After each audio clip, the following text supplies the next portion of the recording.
What's up, Nick? Here we are on a Monday night, not a Saturday On Monday morning. night. What is Talking going college on, man? Let's give people a second to join. Hopefully, we can Yeah, get these numbers up. we're live now.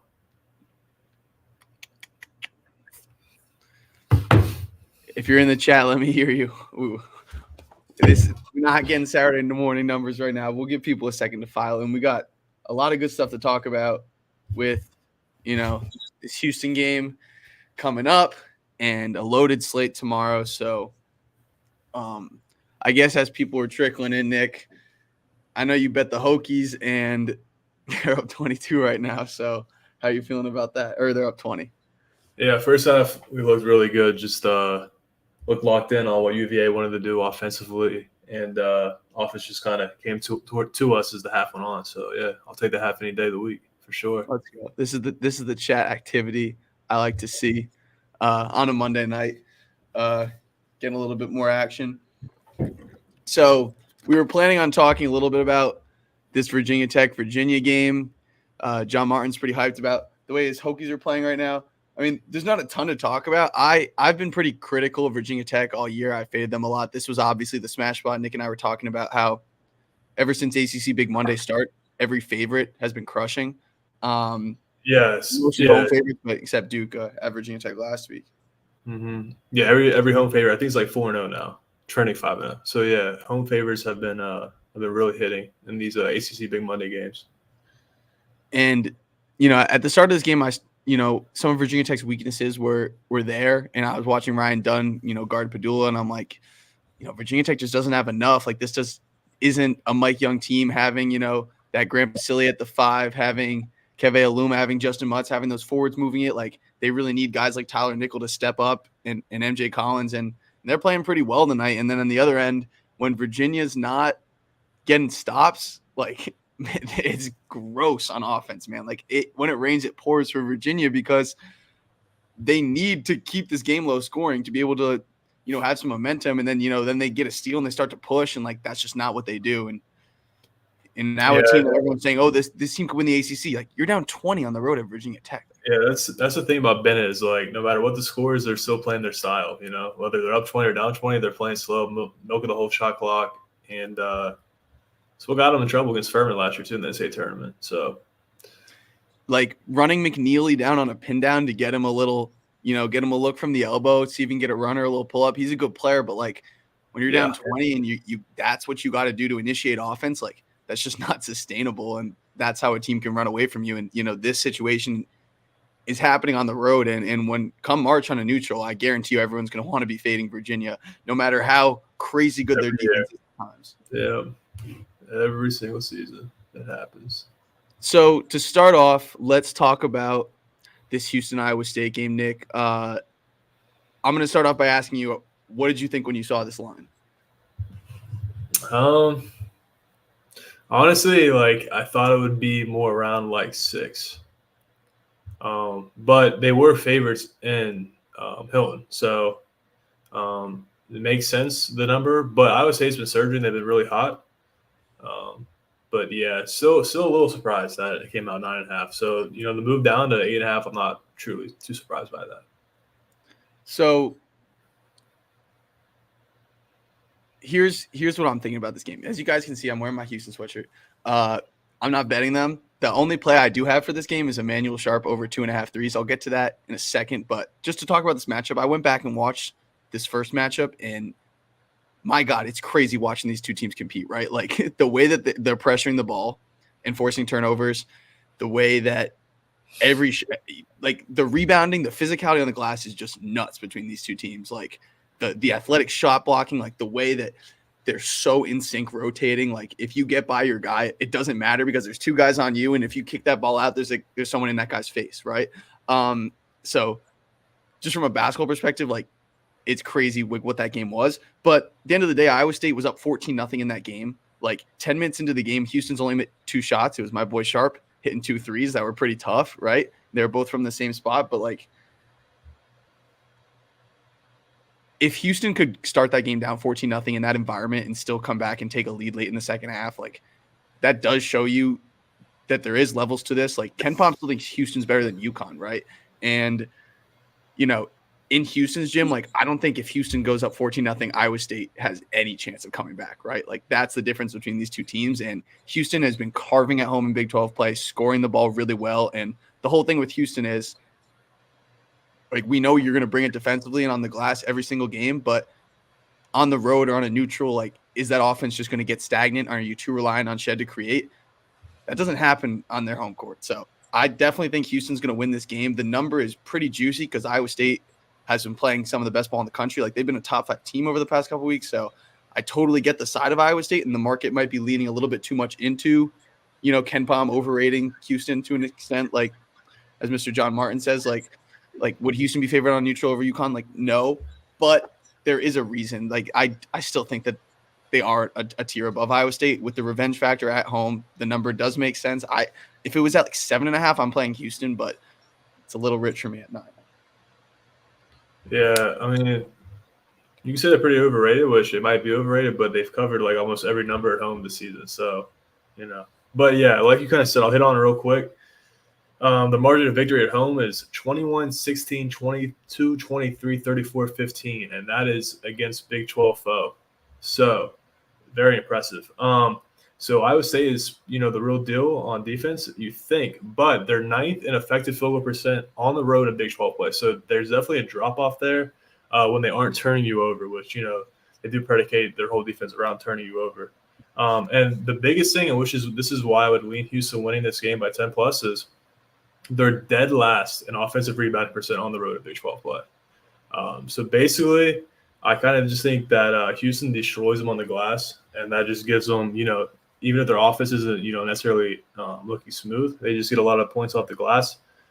And this is a revenge game. So I went back and looked. Sampson's at Houston since 2015. He's only lost once back-to-back to a team, and that was Memphis in 2022. So I definitely think Houston gets the job done tonight. Quick question from Sam, Nick. That was a crazy stat about Iowa State being that bad defensive rebounding on the road. Do you know what site you're using for that? Yeah, I use Torvik, and then you just click on the team and you can adjust the away, home, conference splits, non-conference, all that kind of stuff. So that's where I got it. And that's really I was really torn in this game. The more I looked into it, I saw those numbers. I was like, whoa, dead last and rebounding is huge, especially the way that the Cougs swarm the glass. So yeah, I think the Cougars get it done tonight by 10 plus, even though the line isn't great. What's up, Max? Also, Sam, thank you. Okay, so a little bit more about this game. Like when Lipsy and Gilbert and some of these guards have been playing better for Iowa State, like I just don't see them being able to really create off the bounce and get a shot. But like I think Iowa State's offensive success boils down to one, like can you score off set plays and in transition, which is something they've been really good at. Like if you're forcing turnovers on Houston's guards, which it's not impossible to do that in their gym, of course, that's where they can get points because every point matters in a game like this with the defensive intensity. But I'm thinking like King and the forwards and the bigger guys for Iowa State, like they kind of have to make plays out of the high post a little bit, right? Like if you catch the ball on a short roll or if that's just where the space is and like are they going to be able to, get to the rim, make good passes out of that position? I think that's going to be key for Iowa State. Another thing is just Jones is the biggest dude on the floor, but what's crazy about both these teams and the reason they're able to defend at the level they do is because the bigs are just so athletic and mobile. Like some of the blocks that like Francis and Tugler have made this year are just insane. Like they just fly across the floor and get all ball. But yeah, just Nick and I have kind of shared our perspective that we just think Houston at home, like on another level. So if you're betting this game, I totally get if you want to take the points with Iowa State. They're playing very well right now, but like, don't be fooled by this line. Like this line, there's a reason this line is what it is. Yeah, I'm big on Iowa State long term, but tonight tough spot. Ultimate sell spots too. They've been so hot lately. This is kind of the spot where you can look to fade them, in my opinion. That's a good point. It is the Big 12. Like we'll get to the BYU Baylor game in a little bit, but Baylor's won 5 of 6. It's kind of like this is the story of the Big 12. Like now you have to go on a decently small rest, like go to Utah and go play BYU in that offense who you already beat. Okay, I'll save that. Quickly, this Texas-Kansas State game, obviously most people are going to be tuning into the Houston game, but still another Big 12 battle. Kansas State is a funky team. They've got talent. Texas just got smoked by Houston. They got the Houston treatment, so bounce back written all over that. Are you surprised by this line, and which side are you leading? Not really. I mean, Kansas State is just consistently, underachieving time and time again. We saw it at home. Good spot last time, and we were on TCU, but that was supposed to be a spot Kansas State was supposed to get up for and win. They didn't. Now on the road versus Texas off the loss. I want to look to bet Kansas State here, but I also don't want to bet Texas either. It's a big stay away game for me. I don't have much here. Yeah, stay away from me too, because it wouldn't be the most surprising thing if Kansas State steps up and defends really well, and Texas wins this game and doesn't cover. But I think Texas is really good. People were hating on them a lot being this season, but they got really good guard play. Dessou's a tough matchup, but I don't know. Kansas State is a team that I never feel good backing, but sometimes it's a little scary to go against because they are funky and they do really defend. When you look at their metrics compared to the Big 12, they rank just as good as the big dogs, and clearly they're not on the caliber of a Houston or the Iowa States of the world, but they still really defend. And Jerome Tang knows that that's the only way his team's going to compete because of how ugly things are offensively. One, I forgot to finish my Emmanuel Sharp point. There's an account on Twitter I didn't even know about till today, but they posted an awesome write-up, the Dojo DFS or something, and it explains some really good points about why the Emmanuel Sharp 3-point prop is a play that he likes tonight and that I really like as well. So he went 5 for 10 from 3 against Iowa State in the first matchup, and then when Houston played Texas A&M, Sharp hit, I think, 5 of 13 threes. And so it's against some of these frantic defenses, right, where Cryer and Shed are forced to pick up the ball, and the defense rotates. Sharp is the guy on the other side of the floor, catching those skip passes, catching those ball reversals, and letting it fly from deep. He has the green light from Samson to shoot that basically every time. And I think, his percentage isn't great on the year. It's 36, but I think there's a really good chance he gets up 7 or 8 attempts in this game. And at home, I think at plus money 2.5 is a fun bet and one I like. So not a big bet, just 1.5 units. But if you're looking for an investment in this game and you don't like either side, I think Sharp. Actually, real quick, what do you think about the total in this game of 132?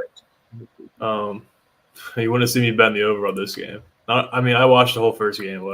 It's pretty much rugby out there. I wouldn't bet the total. I wouldn't bet the over or the under, but I'd lean under. And something a little, you don't want to bet the over because of this reason, but it's so physical. There could be a lot of fouls, and that could just kind of muck the game up and get teams in the bonus early. So it might not be a comfortable under. I think one interesting angle is I think Iowa State's team total for the first half is 28.5. I think that's a good angle. Houston scored 22, I think, in that first half at Iowa State. So if you're looking for an under, I think that's my favorite under for this game. Let's keep things moving. Let's move on to Tuesday. I know both you and I are really liking the BYU Cougars against Baylor.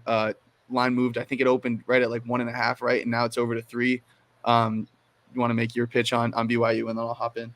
Yeah, so you had actually asked me earlier, why wasn't BYU laying 3 off the jump? And I think that the market just kind of doesn't agree with the analytics had to say, what KenPom has to say, because they are rated really high in KenPom. And he's had them high all season. So I think the market just kind of doesn't, share the same thoughts as KenPom, but that's okay. Are you talking BYU? Baylor's above BYU in KenPom now. BYU has no doubt. But BYU, remember, all season they've been super high. Even I think they were top 5 at one point, which no one agreed with except for analytics. But anyways, so the biggest thing is Baylor on the road. They've won 3 games in Big 12. They've came against Oklahoma State, West Virginia, and UCF. So their 3 wins to come against the bottom 3 teams in the Big 12. So no real solid wins on the road.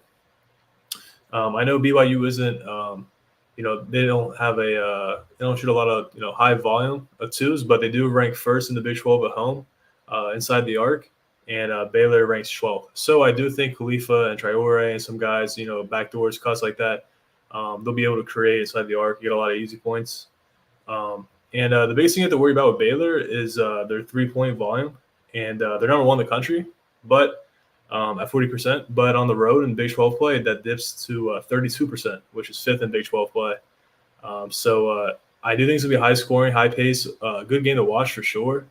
I just think BYU just gets to 75-80 and they just kind of outscore them. I think there's some margin here, so I played 1. It's 3. I can see close 4 maybe even, and I think that they win by more than that. So I don't think the number will come into play here. I think there's plenty of margin. Yeah. So also real quick before I say my thoughts on this game, I haven't done this yet. This is episode 4 of me and Nick show. Hit that like button. I feel so funny saying because I've watched so many videos. Like, come on, like y'all are here on a Monday night. Like, help us out. Yeah, shout out to y'all here. Hit that like button. But thank you guys. Keep the chat moving. We hope to make you guys some money. And transitioning right back to BYU, this is a really confident spot for me with BYU. Breaking down Baylor quick on the road, they've taken care of business against the bottom of the league, right? Like, you won at Oklahoma State in overtime. You won at UCF. They were trailing for a decent part of that second half. You won at West Virginia fairly easily on Saturday. And then in your other road games, they were right there every time. They lost at Kansas State in overtime. They deserved that game. They got screwed with the refs late. They lost by 2 at Texas. We know that was a game winner. And then you lost at Kansas. No McCullough, but still only lost that game by 3. So Baylor has shown up. Like, they're obviously a well-coached group, like really good guards. Misi has played better. I'm blanking on his name. The OdjHoops, who's coming in, has given some good 15 minutes a game as the backup big.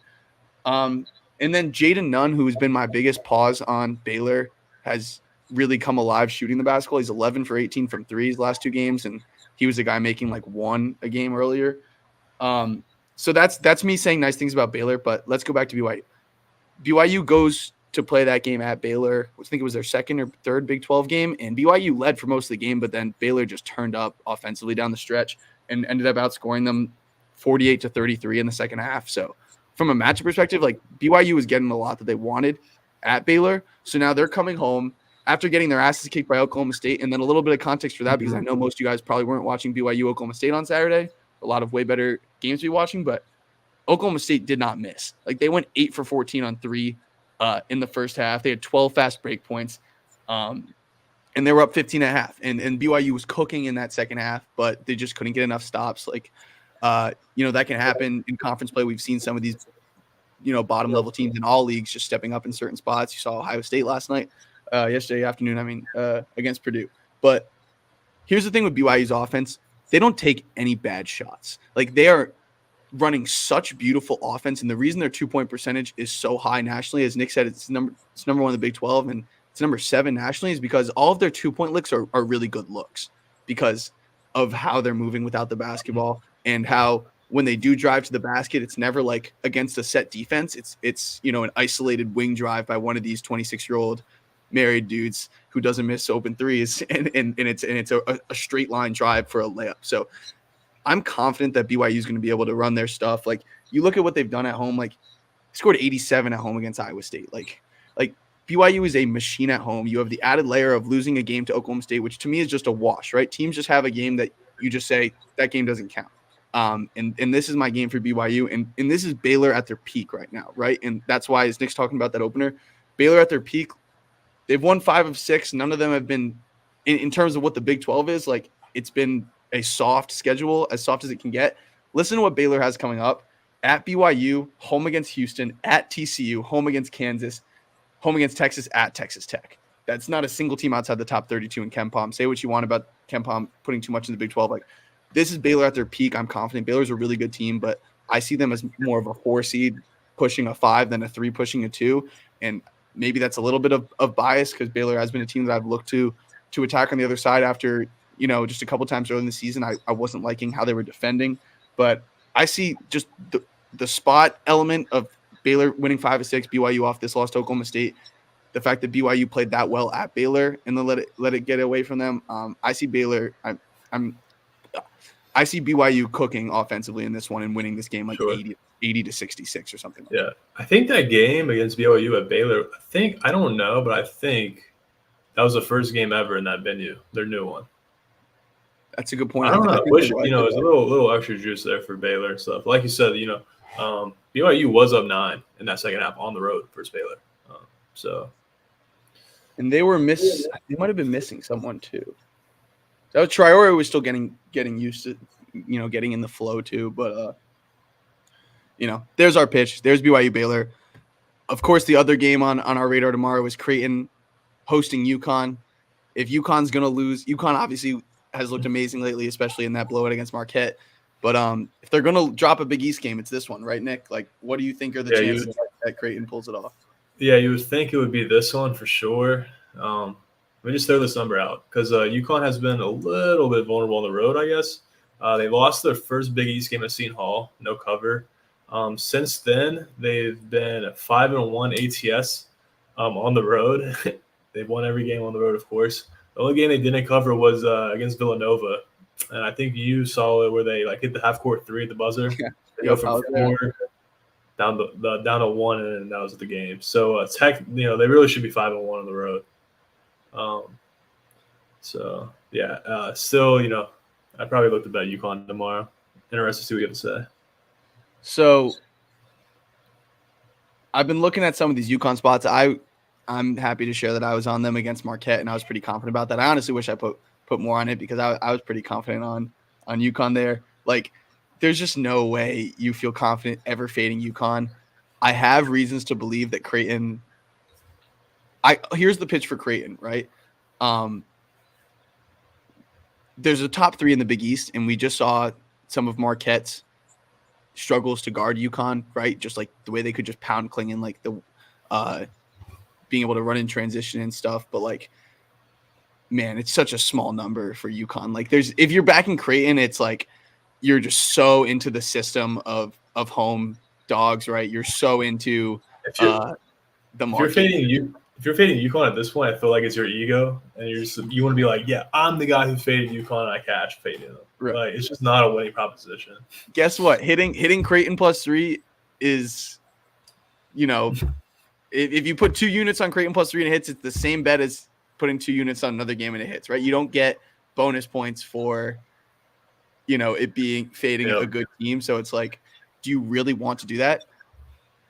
I do have a play on this game though, and it's a pretty high confidence play on under 146. This line is being dictated by what Creighton does offensively at home, what UConn does offensively everywhere, and the type of pace that UConn can bring to a game. But I'm shocked by this line because we've seen in the Ryan Kalkbrenner era him in these past 3 matchups between these teams. Like, he is a legit body that UConn has to deal with. Like, he is a 2-time Big East Defensive Player of the Year. And another key about Kalkbrenner is you don't have to worry, like, as like a Norchad O'Meara or some of these other bigs, like, could he get in foul trouble? He doesn't get in foul trouble. He never, ever is in foul trouble. He's going to be out there. And like Creighton, because they are a small rotation, like, they don't want to run with UConn. You're not going to win running with UConn. And I understand Creighton's a good offensive team, but they're a good offensive team in the half court as well, because you can play through Kalkbrenner, you can play through Shireman, you can play through Alexander, and Stephen Ashworth, who I've been extremely critical of, has really come on. Like, he has completely changed my outlook on this team in March because he was a liability at the point. It's like, this is not a Big East player, but he has gotten much more confident. He's defending well. He's making threes. All that being said, I think Creighton knows that they have no shot in this game if it's a fast-paced game, and just, UConn's depth, being able to throw the athleticism and getting up and down. Like, Creighton wants nothing to do with that. So I think under 146, I think 146 is crazy high. Like, I don't see how this game is played into the 60s. And then just quickly looking at the last 3 scores of these games, Creighton, when they played UConn earlier this year, lost 62-48. It was Klingon's first game back. They scored 48 points, but UConn only scored 62, right? Like, that was a grinded out half court game. And you go back to last year, and when this game was played in Omaha, Creighton wins at 56-53. And mind you, UConn didn't lose. Like, that was like when UConn was really starting to hit their stride, right? Like Creighton was competing with UConn at their best. And then when Creighton, wait, I totally messed it up. UConn lost to Creighton. That was the only loss they had from January 31st through the end of the tournament, other than the Big East tournament loss to Marquette. Like, Creighton beat prime UConn and held them to 53 points on their home floor. And then Creighton only lost 69-60 when they went to UConn. That's a 129 total. That's the highest total of their last 3 games. You're getting 17 points more than what the highest total was the last 3 times they met. And like, these teams have very similar complexions. Like, I understand when you're talking about 2 really good offensive teams, under just sometimes doesn't feel right, but I feel really good about 146. I think it's way too high. Yeah, so I'll kind of help back up that under, some numbers here. 39% of Creighton's points come from three, which ranks 16th in the country. So as we all know, they're very, they really rely on the 3-point ball for them. But UConn's number one in 3-point defense in the Big East. Another thing that is big for the under here is UConn out-rebounded Creighton 48-32. Obviously, the more rebounds you get, the more possessions you get, and that also favors the under because UConn plays at a 327th adjusted tempo. And I just looked. Creighton's pretty low too at 222, so it should be a pretty low possession game. That's crazy. That's what UConn's tempo is, considering Yeah, how many. they just execute. They have the best sets in the country, in my opinion. Shout out to Hurley, just insane execution in the half court. Another big thing in the first game, and this also helps on the under out because they're much better time on the floor defensively is Klingen. I don't know if you remember, but it was like one of the first games he came back from his injury or whatever. He only played 16 minutes in that game. If it's close to Mark, he'll probably play like 30 minutes. So anytime he's on the court, that definitely helps out the under as well as their defensive numbers improve with him on the court. So I agree. I think all signs point towards the under. And if I had to make a play on the side, I'd probably go use UConn. So I like the under as well. Yeah, agreed. And it's a good point. Like either UConn crushes them, right? Which means Creighton's probably not going to score many points, or Creighton does a good job of keeping it close, which means it's not a high scoring game. Like the scenario that either Creighton runs away with it is 0.00001%, and it being a super high scoring game, I think it's like a 20%. So like 146, I think is an awesome number.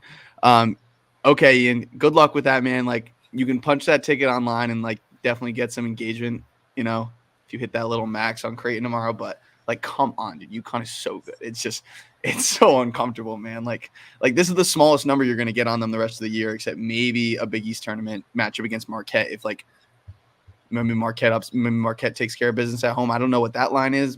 Probably the same line, right? Maybe there's no way Marquette's laying points against UConn at home. Like the best they'll get is like maybe +1 or 2. But like, what happens if UConn goes and crushes Creighton, right? What's that line against Marquette? I don't know. When do they play? It's late in the season. It's March 6th. So, KP only has it as 2 right now. I mean, I don't know. I would only play UConn. It's UConn, man. The reason I'm not playing UConn is it's a little nervous. Like like mentally, like are they a little cocky after smashing Marquette? Like Dan Hurley's done such an awesome job. Like I think this team is just rolling to a level where I think they just want to win every game the rest of the season and cut down the nets again. Like I don't think they have any plans on losing another game. So I wouldn't discount like UConn looking over Creighton, but don't just understand that if you're like, why is that line not bigger? I feel like you could probably get a better Creighton number live. Like honestly, if you want to bet Creighton pregame, I would probably wait. That's a good point. Because unless Creighton goes wire to wire, you're absolutely getting a better number live. That's a really good point. Honestly, UConn is actually a good team to fade live because I don't know if you know what Evan Mia is, but he tracks kill shots, which is like 10-0 runs. And just take them right after the kill shot, take the points with the other team. Yeah, so as soon as they go on one kill shot, it's probably a good time to fade them. So I would kind of wait for that to happen. All right, the Monday stream's going to be a little shorter. I just want to give people a chance if they have any other Tuesday games to ask about. I hear you, Dean Dreamy.